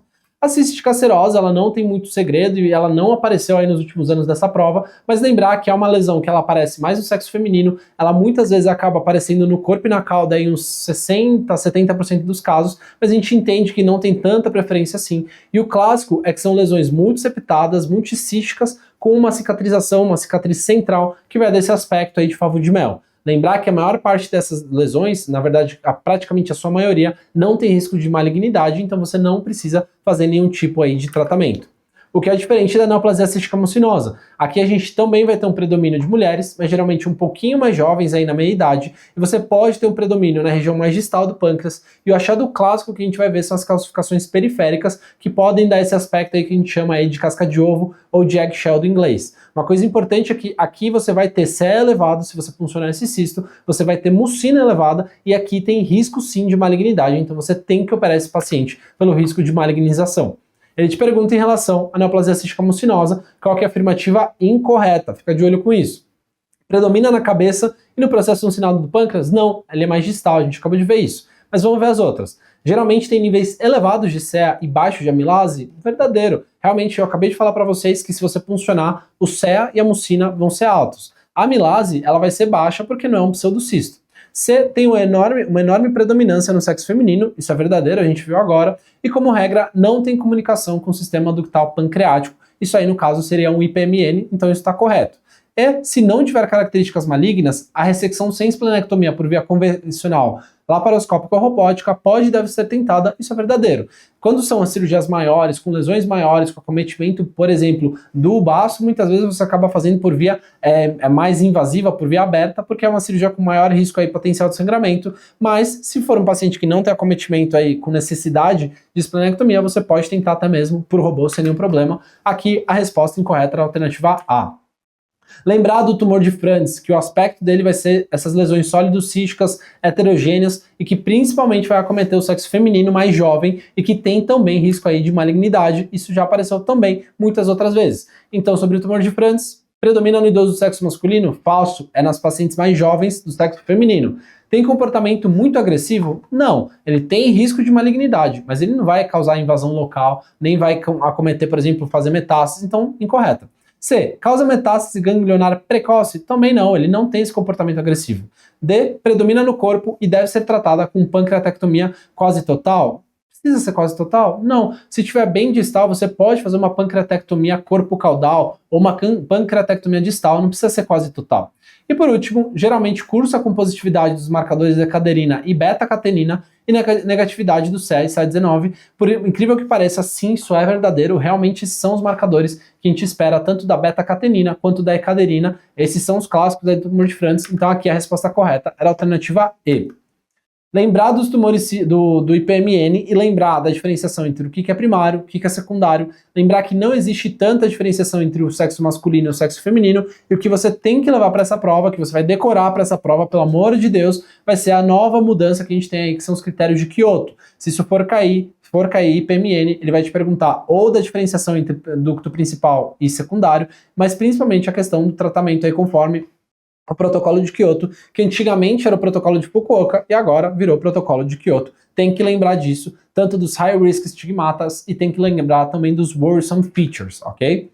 Cirurgia bariátrica. Aqui não vai cair a questão de indicação, não vai cair as principais alternativas, não vai cair quais são as contraindicações, também não vai cair quais são as estratégias cirúrgicas que a gente usa e as principais indicações de cada uma dessas técnicas. O que vai cair nessa prova são as complicações da bariátrica e eles gostam de fazer a diferenciação entre quais são as complicações do bypass e quais são as complicações do sleeve. Tem que lembrar que o bypass, o nosso principal problema vai ser a fístula e a deiscência da anastomose, e mais tardiamente os pacientes podem ter aí a hérnia do Petersen, as hérnias internas, e levar ao quadro de abdômen agudo obstrutivo. Já o sleeve, no quadro mais precoce, pode ter a fístula do ângulo de His, que é uma das principais complicações que a gente tem aí no perioperatório, na região no momento mais precoce aí do pós-operatório. Uma outra coisa que está associada unicamente com o sleeve vai ser a trombose de porta. Isso porque os pacientes, acredita-se que os pacientes ficam desidratados do perioperatório e fora isso existe aí uma manipulação do fundo gástrico com risco aí de manipulação da porta e também da veia esplênica. Isso pode levar uma trombose aí de junção espleno-mesentérica. E aqui isso é cobrado frequentemente. Todo ano tem uma questão sobre complicações cirúrgicas, quer seja do sleeve ou quer seja do bypass. Não é uma complicação da cirurgia do sleeve. Alternativa A. Vazamento de secreção gástrica, a famosa fístula, sim, pode acontecer e é uma das complicações mais frequentes. Hemorragia digestiva ou intraabdominal da linha de grampo, sim, também pode acontecer. Estenose, quando você faz um grampeamento vertical muito próximo da incisura angular, sim, pode ter estenose e levar sintomas aí de disfagia. D, trombose de veia porta, verdadeira, a gente acabou de falar. Hérnia de Petersen vai acontecer quando você fizer o bypass gástrico. Resposta que era a alternativa E. Nos pacientes submetidos à cirurgia do sleeve, qual é o tipo de trombose venosa que ocorre com mais frequência? Se ele tivesse colocado, por exemplo, de veias mais de membro inferior mais distais, até poderia ser considerado como resposta. Mas aqui o que ele queria era que você soubesse que aqui tem o risco aumentado de trombose de porta, beleza? Câncer coloretal, a parte de estadiamento, a parte de sintomas e rastreamento você tá careca de saber, eu não vou nem gastar o meu tempo com isso. Aqui o que eles vão cobrar é principalmente a parte de tratamento, quer seja do ponto de vista cirúrgico upfront, ou quer seja aí nos casos aí de metástases que a gente vai falar na sequência. Outro tema que eles gostam de tocar bastante é o manejo aí do câncer de reto extraperitoneal. Lembrando que o reto extraperitoneal vai ser o reto geralmente baixo e o reto médio, que vai ser aquele reto que se encontra abaixo aí da flexura, abaixo da reflexão peritoneal. Lembrar que você pode sim fazer uma excisão local para aqueles tumores mais precoces, geralmente T1, um pouco mais distais, geralmente menores do que 3, 4 centímetros, mas geralmente os pacientes vão acabar em uma reto-sigmoidectomia, e aqui a gente fala sobre os protocolos de neoadjuvância. Tem que saber, tem que ter ouvido falar sobre o TNT, porque essa prova vai cobrar TNT para você. Você tem que entender a diferença entre o que é só uma neoadjuvância e o que é um TNT, um tratamento neoadjuvante total. Existe diferença, existe indicação e você tem que levar essa bagagem para sua prova. E as lesões que são muito baixas e que você faz a neoadjuvância e não melhora ou tem invasão esfincteriana, muitas vezes você pode acabar indo para uma amputação de reto. Não faz parte da síndrome da ressecção anterior do reto. Pô, pelo amor de Deus, você não falou nada disso. Não, mas eles adoram cobrar reto-sigmoidectomia, eles adoram cobrar câncer de reto e tratamento. Então tem que saber das complicações desse tratamento. Quando a gente faz uma ressecção baixa, uma excisão total de mesorreto, uma reto-sigmoidectomia com ETM, a gente acaba tirando muitos nervos aí da região do plexo hipogástrico e a gente pode levar uma denervação, tanto da bexiga, mas principalmente da questão aí do reto que acaba sendo tirado. Além disso, a própria retirada do reto, que é um órgão aí de armazenamento, vai levar um conjunto de sintomas que faz parte aí da síndrome da ressecção anterior ou síndrome da ressecção baixa. e aí que basicamente vão ser sintomas do ponto de vista miccional, do ponto de vista também ejaculatório e de ereção no paciente do sexo masculino, mas o mais importante vai ser os sintomas aí gastrointestinais. O paciente vai ter urgência, vai ter incontinência, pode ter perdas fecais, pode ter aumento aí da frequência de evacuações, mas uma coisa que a gente não vai esperar para esse paciente é que ele fique constipado, muito pelo contrário, ele pode ter um risco inclusive de ter diarreia aí no pós-operatório e persistir. Uma coisa que aqui também é bem cobrado é a questão da doença sincrônica, ou seja, quando tem acometimento no fígado. Lembrar que a gente tem sim as doenças metacrônicas e a gente tem os diagnósticos sincrônicos. Até 50% aí dos cânceres coloretais vão ter metástases hepáticas em algum momento. O clássico que a gente mais vê é a ressecção do tumor primário. A gente faz quimioterapia adjuvante ou neoadjuvante para o fígado e depois trata esse fígado. Agora, por exemplo, uma outra abordagem que você pode ouvir falar é a estratégia ao contrário, o liver first, que você primeiro trata o fígado, e você tem também a estratégia simultânea, quando você pode tratar os dois ao mesmo tempo. Como que eu vou escolher um ou outro? Basicamente, eu tenho que escolher qual que é o tumor que é mais sintomático para o meu paciente. Se o paciente chegar obstruído, obviamente que eu vou tratar o tumor primário. Se ele chega sem nenhum sintoma aí do primário, mas com um grande volume de doença hepática, o que vai determinar a morbidade desse paciente vai ser a doença hepática, então eu trato primeiro o fígado.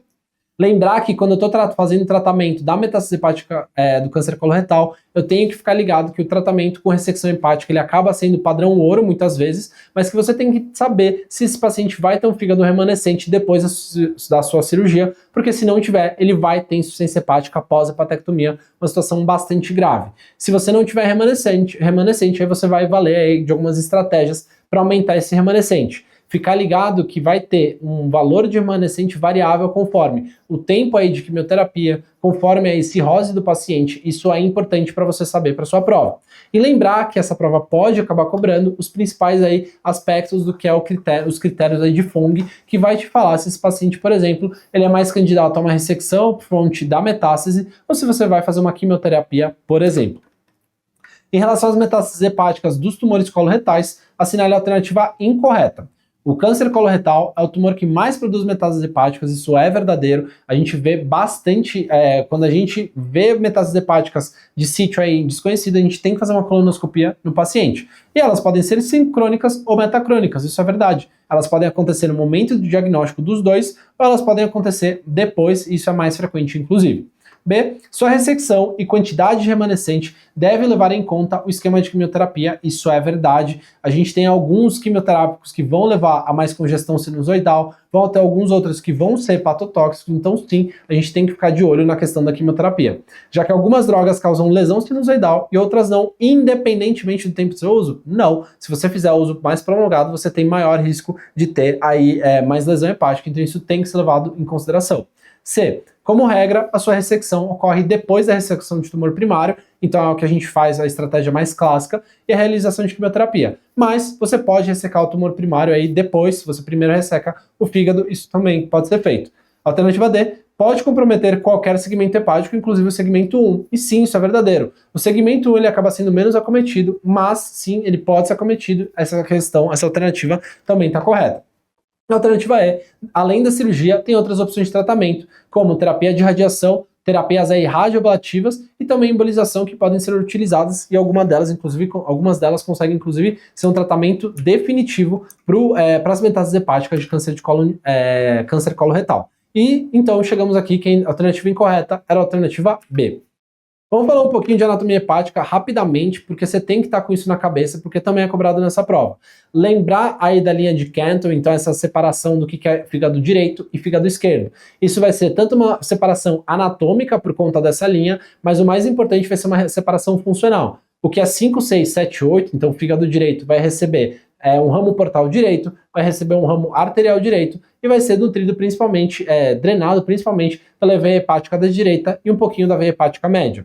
Já o que a gente tem o 2, o 3 e o 4, a gente vai ter um ramo portal esquerdo, a gente vai ter um ramo arterial esquerdo e vai ser drenado principalmente pelo ramo esquerdo da veia hepática. A veia hepática média ela acaba recebendo aí os confluentes principalmente das regiões mais mediais. Uma coisa que é importante você ficar ligado e que só aparece frequentemente nessa prova é que o lobo caudado, o segmento 1, ele acaba tendo tanto a drenagem quanto a irrigação muitas vezes pelos dois lados. Então não existe aí um vaso único que vai drenar e que vai irrigar o segmento 1. Na verdade, ao contrário, você pode ter dos dois lados e você também pode ter veias retrohepáticas direto para o segmento 1. Lembrar então da segmentação, lembrar da linha de Cantle, isso aí vocês estão carecas de saber, e lembrar das opções cirúrgicas que a gente tem, quer seja hepatectomia direita, ou por exemplo, segmentectomias laterais ou mediais, por exemplo. Tudo isso você tem que ter, pelo menos ouvir falar para você conseguir ir para essa prova.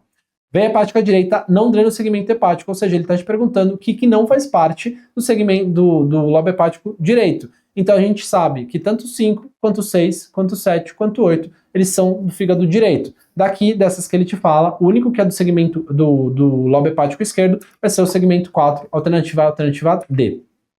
O fígado tem 8 segmentos na sua classificação, isso a gente já sabe. Cada segmento tem uma artéria, um ramo venoso portal e um canal biliar. Isso é verdade, por isso que a gente faz essa segmentação de Cournot. Somente um segmento recebe sangue arterial e portal, tanto do lado direito como do esquerdo, e tem também os ramos retrohepáticos, e aqui a gente sabe que é o segmento 1, o lobo caudado. Tá?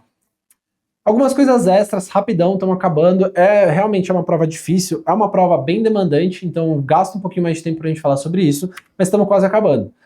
Na síndrome do ligamento arqueado mediano, também conhecida como síndrome de Dunbar, qual das artérias abaixo apresenta maior dilatação? Então, o que é a síndrome de Dunbar? A gente tem um ligamento arqueado, que é um ligamento que pode ou não estar presente no nosso corpo, e mesmo ele presente, ele pode não ter nenhum problema, mas quando o paciente tem a síndrome, ele tem uma compressão do tronco celíaco. E essa compressão do tronco celíaco vai levar muitas vezes a hipofluxo de algumas regiões e de maneira compensatória você pode ter aí alguns aneurismas de alguns ramos arteriais viscerais e o principal associado é a gastroduodenal. Como que a gente faz o tratamento dessa síndrome? Geralmente a gente pode fazer por vídeo ou aberto, mas o mais importante vai ser a secção desse ligamento e se precisar, às vezes a gente pode ter que tratar esses pseudoaneurismas ou mesmo aneurismas arteriais das artérias viscerais, como o da gastroduodenal, que é o mais acometido, que a resposta aqui era a alternativa A. Outra coisa bem específica, uma coisa extremamente rara, que a gente quase nunca fala nas outras provas, mas que aqui tem um gostinho aí dessa prova, um pouquinho de requinte de crueldade, mas que você vendo isso uma vez na vida, você já conseguia matar a maior parte das questões. Em relação à colelitíase associada à síndrome do baixo fosfolipídio, assinale a alternativa correta. Meu Deus, o que é isso? Então a LPAC é uma síndrome em que você tem aí uma mutação de um gene, esse gene ABCB, em que você tem um déficit de conseguir absorver algumas coisas que são importantes para você formar aí os cálculos biliares. E por conta disso, os cálculos biliares eles acabam sendo mais formados, eles precipitam mais precocemente e eles podem precipitar em todo o trato biliar, inclusive fora da vesícula, quer seja no colédoco ou quer seja na via biliar intrahepática, por exemplo. E por que isso é importante? Porque o paciente ele pode ter feito uma colestectomia e continuar fazendo aí episódios aí de colelitíase, com coledocolitíase, ou fazer uma icterícia, e você tem que ficar ligado nisso em pacientes muito jovens que tenham aí quadros aí de colelitíase de repetição depois aí de ter tirado a vesícula. E aqui o tratamento, mesmo você tirando a vesícula, você não vai conseguir resolver isso. Então os pacientes têm que tomar o ácido ursodesoxicólico, que vai ajudar nisso, mas não vai curar essa síndrome genética. Então, alternativa A, sua pesquisa genética não se faz necessário, uma vez que tenha sido feita a colestectomia, pois a colestectomia precoce cura a síndrome? Falamos que não, você não cura essa síndrome, não tem como você realmente chegar na cura, e se você fizer uma colestectomia, mesmo assim você pode ter formação de cálculos.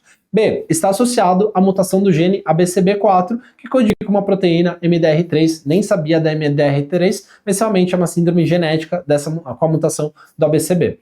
C. Há uma deficiência da fosfatidilcolina que solubiliza menos o colesterol e protege menos o epitélio biliar. Sim, essa fisiopatologia é a principal. D. Incide mais em mulheres abaixo de 30 anos, sem excesso de peso e com passado de colestase gestacional. Desculpa. Então, sim, lembrar que o clássico para você ter colelitíase vai ser mulheres mais adultas, geralmente 40, 50 anos, geralmente mais obesas, já são poligestantes. Aqui a gente está esperando pacientes que fogem um pouquinho desses fatores de risco. Meu Deus. Em frente. Estamos quase. Mesmo nos pacientes colestectomizados, é possível a ocorrência de surtos de pancreatite aguda biliar? Sim, porque você pode ter colelitíase da via biliar principal e fazer pancreatite biliar. Aqui a resposta certa, no caso a incorreta, era a alternativa A. Outros temas para você levar para essa prova que vão aparecer e já apareceram anteriormente Então dá uma revisada na parte de cirrose hepática e de transplante de fígado e também transplante, por exemplo, de pâncreas e de outros órgãos sólidos. Eles gostam de fazer esse comparativo entre qual que é o que tem mais sensibilidade aí, o tempo de isquemia frio e quente, saber os tempos de isquemia frio e quente de cada um deles, saber qual que é o órgão mais nobre, então o coração sendo que tem maior sensibilidade e o rim podendo esperar aí até 48 horas. Lembrar dos principais nódulos hepáticos benignos, uma revisão que seria até aumentaria aí o nosso tempo dessa revisão, mas que aparece frequentemente. Então lembrar também que pode aparecer aqui, e isso é um diferencial dessa prova, a questão da variabilidade aí dos subtipos moleculares que a gente tem dentro dos adenomas. Então beta-catenina mutado ou os adenomas inflamatórios, isso pode aparecer nessa prova. E também lembrar do CHC e o tratamento aí conforme o BCLC, né, a Barcelona Clinic Liver Criteria. Lembrar também do câncer de esôfago e a diferenciação entre SEC, adenocarcinoma e o tratamento aí neoadjuvante. Lembrar do GIST gástrico, os principais achados aí tanto de imunistoquímica e de tratamento.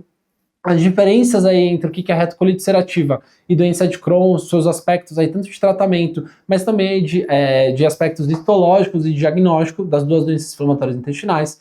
Patologias orificiais como um todas, aqui já foi cobrado inclusive cisto pilonidal, então vale a pena se dar uma revisada nisso. E câncer de pâncreas, como a maior parte das provas que a gente tem de R+, vai aparecer critérios aí de ressecabilidade da NCCN. É uma prova difícil, é uma prova que vai cobrar bastante tema específico, mas é uma prova que você consegue aí dar uma escapadinha e matar algumas questões com essa revisão. Espero que vocês tenham aproveitado, eu desejo a todos vocês uma boa prova, qualquer dúvida aí fica à disposição para vocês. Grande abraço e bons estudos para vocês, até mais.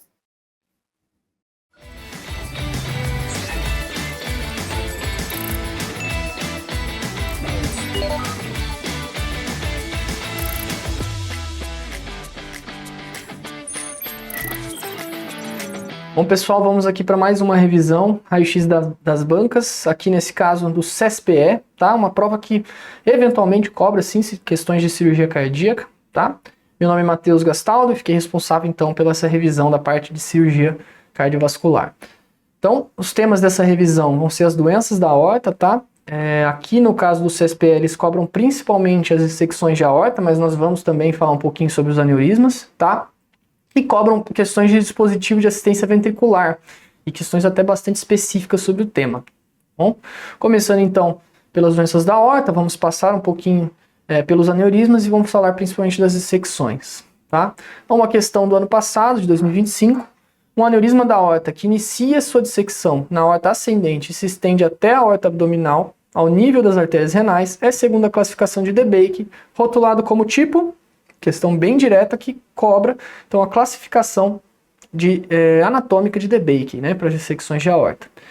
Então, falando um pouquinho sobre dissecção de aorta, temos algumas formas de classificar as dissecções, né?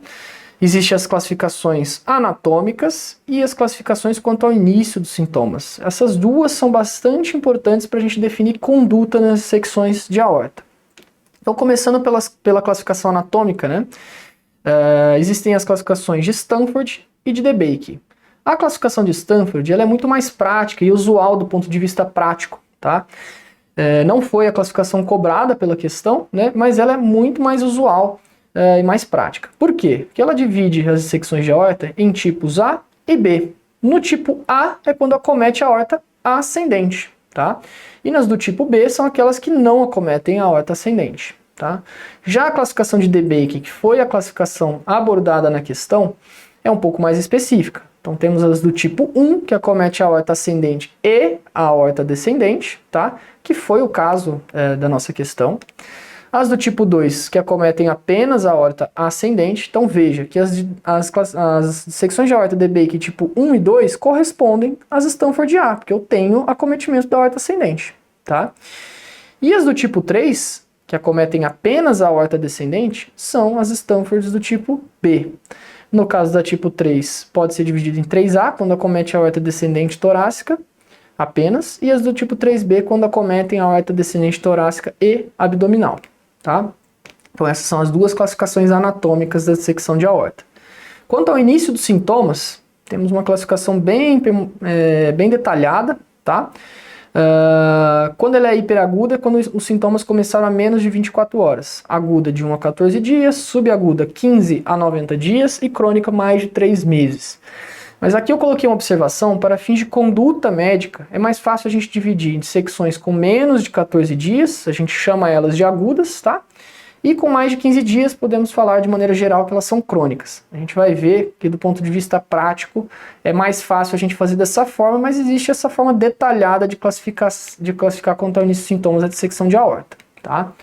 Quanto à abordagem, independente do tipo de dissecção, na sala de emergência a gente deve fazer o controle da pressão arterial com nipride, tridil, né, visando uma pressão arterial sistólica de 100 a 120 milímetros de mercúrio, e o controle da frequência cardíaca com beta-bloqueadores, tá, mantendo uma frequência de 60 a 80. Além disso, também é bastante importante o controle da dor com opioides. É uma doença que costuma ser bem, a dor torácica de forte intensidade, tá?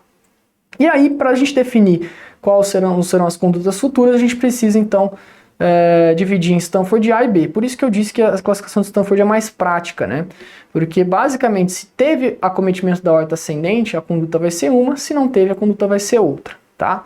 No caso das Stanford A, onde há o acometimento da aorta ascendente, se ela for aguda, como eu disse, com menos de 14 dias, tá?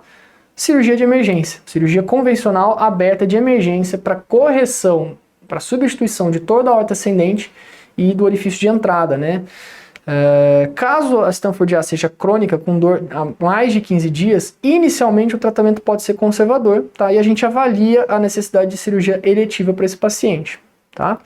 No caso da Stanford B, se ela for aguda e não complicada, ou se ela for uma Stanford B crônica, inicialmente o tratamento também pode ser conservador e a gente avalia cirurgia eletiva. Caso seja uma Stanford B aguda complicada, com síndrome de má perfusão, né? Por exemplo, AVC, infarto agudo do miocárdio, não vai ser comum na Stanford B, né? Seria mais AVC, isquemia miocárdica, isquemia de membros, lesão renal aguda, né? Várias síndromes de má perfusão, por hemotórax, ruptura, dor refratária ou hipertensão arterial refratária, o tratamento de urgência é indicado e aqui nesse caso, preferencialmente endovascular. Mas voltando para a nossa questão, que cobrou puramente a classificação anatômica de DeBakey, né? A dissecção que se inicia na aorta ascendente e se estende até a aorta abdominal, ou seja, comete a aorta ascendente e descendente, é a DeBakey do tipo 1, tá? É uma questão bem direta que cobrou classificação anatômica. Vamos revisar um pouquinho também, aproveitando, né, o tema, sobre os aneurismas da aorta ascendente. Então, quando operar os aneurismas, né, de aorta ascendente? Sempre quando o paciente tiver sintomas associados ao aneurisma, que vai ser a minoria dos casos, tá? A gente deve operar independente do diâmetro, tá? O principal sintoma associado ao aneurisma é dor torácica, tá? Mas, como eu disse, a minoria dos pacientes vão ter sintomas. A maioria são assintomáticos. E aí a gente deve utilizar o diâmetro, a medida, né, da aorta ascendente para fazer indicação cirúrgica. Nos casos esporádicos, né, na população geral, não associada à válvula aórtica bicúspide, a síndrome de Marfan ou outras doenças do colágeno, a gente vai indicar quando o diâmetro for superior a 5,5 centímetros, tá? Já nos casos em que o paciente é portador de síndrome de Marfan ou ele apresenta válvula aórtica bicúspide com algum desses fatores de risco, por exemplo, histórico familiar de dissecção de aorta ou crescimento acelerado acima de 0,3 centímetros ao ano, ou esses outros aqui citados, né? A gente adianta a indicação de cirurgia para 5 centímetros, tá? Quando o paciente tem síndrome de Marfan e apresenta fatores de risco também descritos aqui abaixo, né, destaco novamente histórico familiar de dissecção de aorta e crescimento acelerado acima de 0,3 centímetros ao ano, esses são fatores de risco que são universais, né? Aí, para cada doença tem outros fatores de risco específicos, como eu descrevi aqui abaixo, tá? Mas se o paciente tem Marfan e fatores de risco, eu adianto mais ainda a cirurgia para 4,5 centímetros, tá?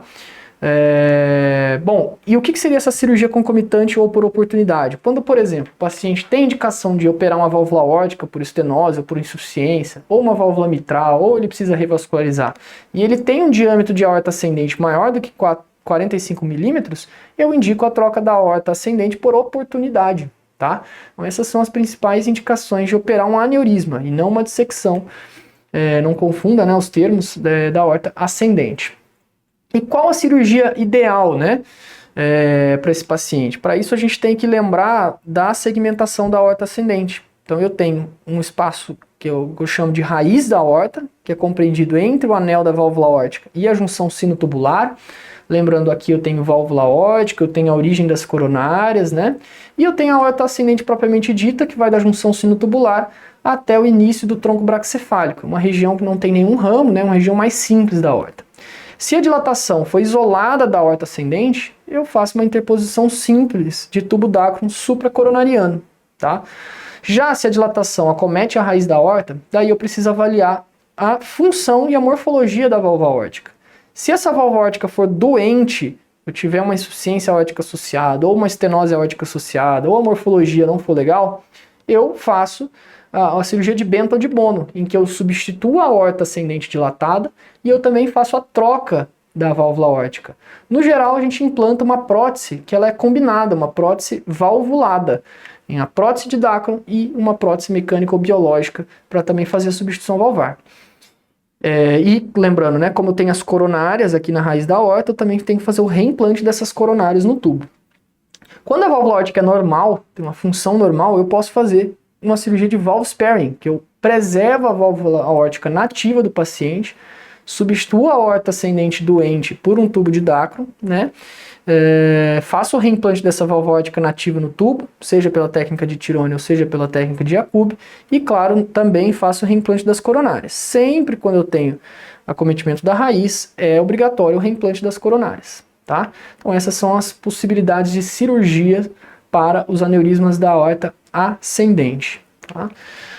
Então, indo para o próximo tema, aqui temos os dispositivos de assistência ventricular. Então, vamos falar um pouquinho sobre 3 desses dispositivos, tá? O balão intraórtico, que é muito comum de ser cobrado também em outras provas, como da Unicamp, tá? Vamos falar um pouquinho de Impella e de ECMO, tá? Então, aqui uma questão de 2025. O Impella é um dispositivo de assistência circulatória para melhorar a função do ventrículo esquerdo, colocado por via percutânea, artéria femoral de preferência, tá? Sobre ele, assinale a alternativa incorreta.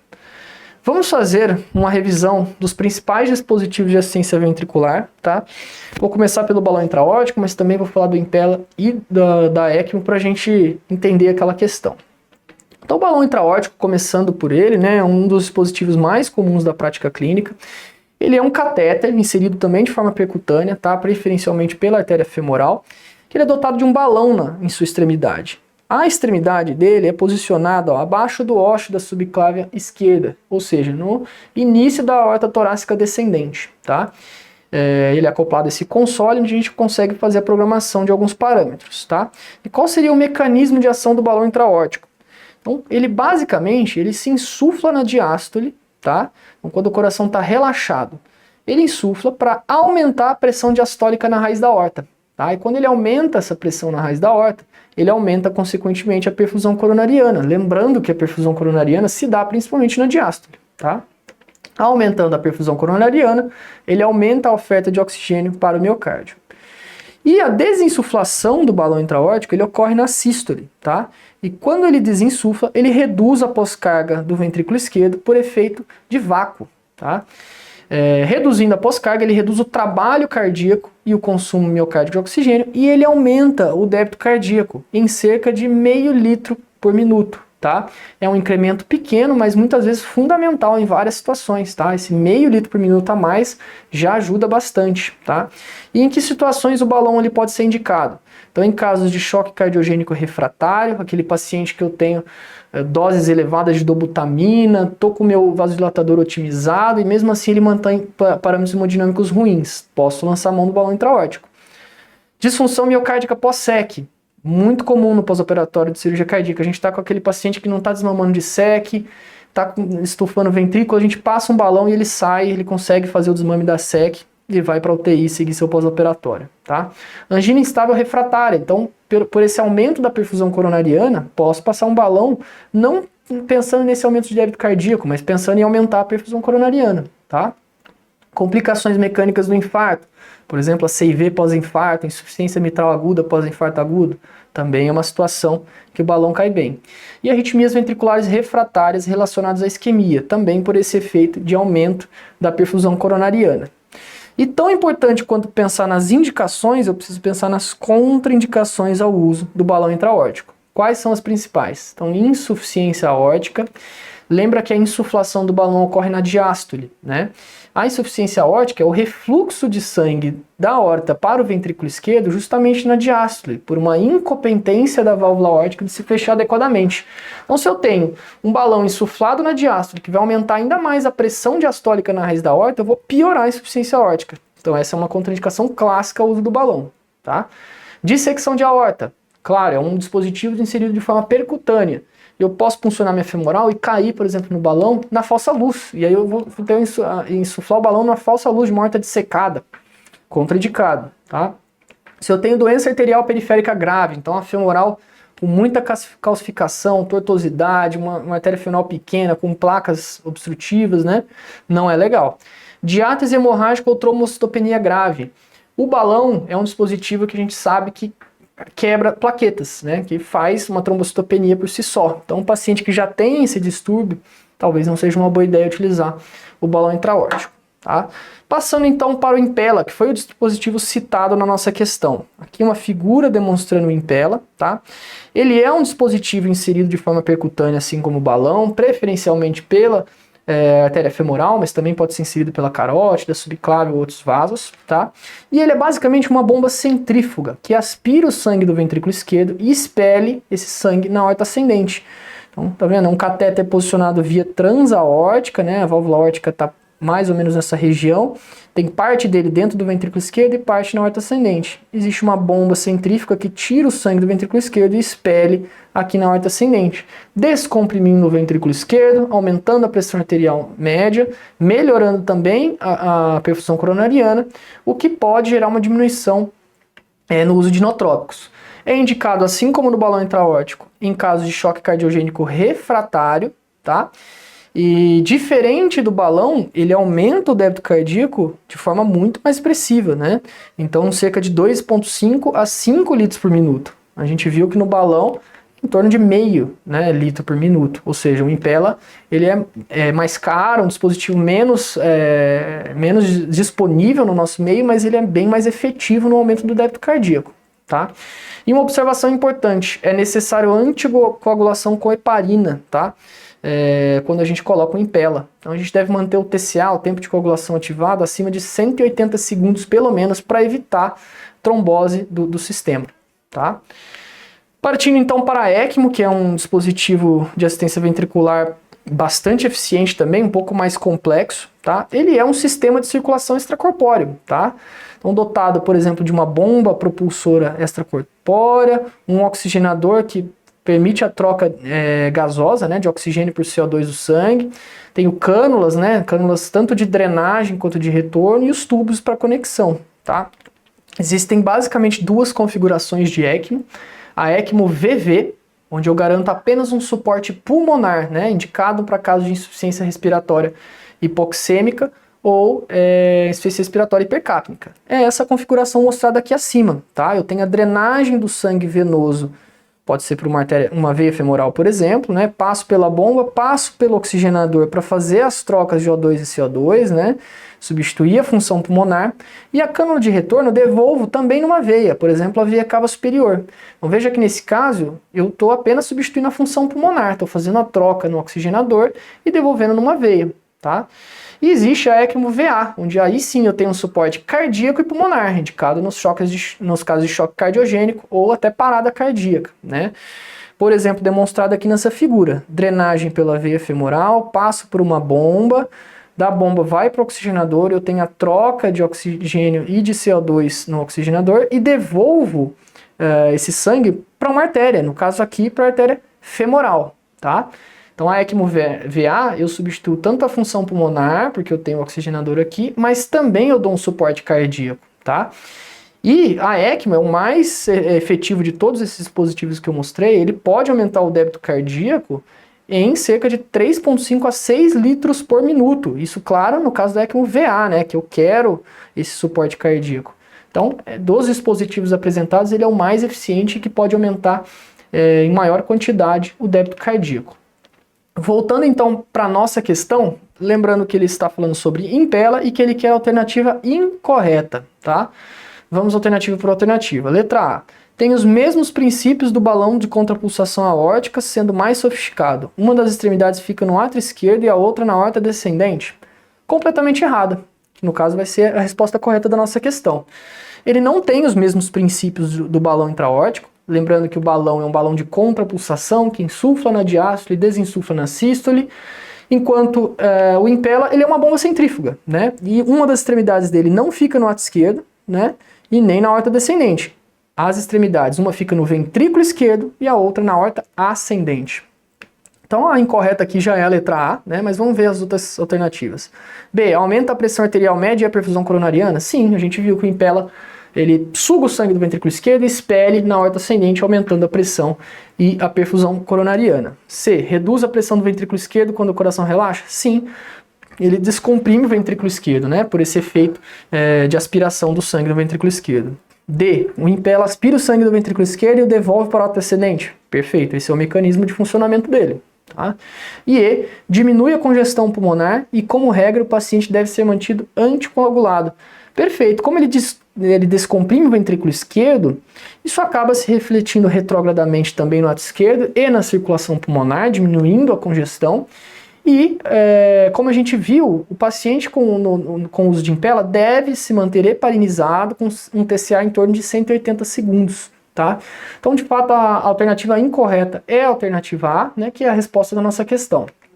Então, essa foi a revisão do CSPE, né, uma prova que eventualmente cobra conceitos da cirurgia cardíaca e quando cobra são questões difíceis. Né? O Impella não é um dispositivo tão disponível, tão conhecido na nossa prática.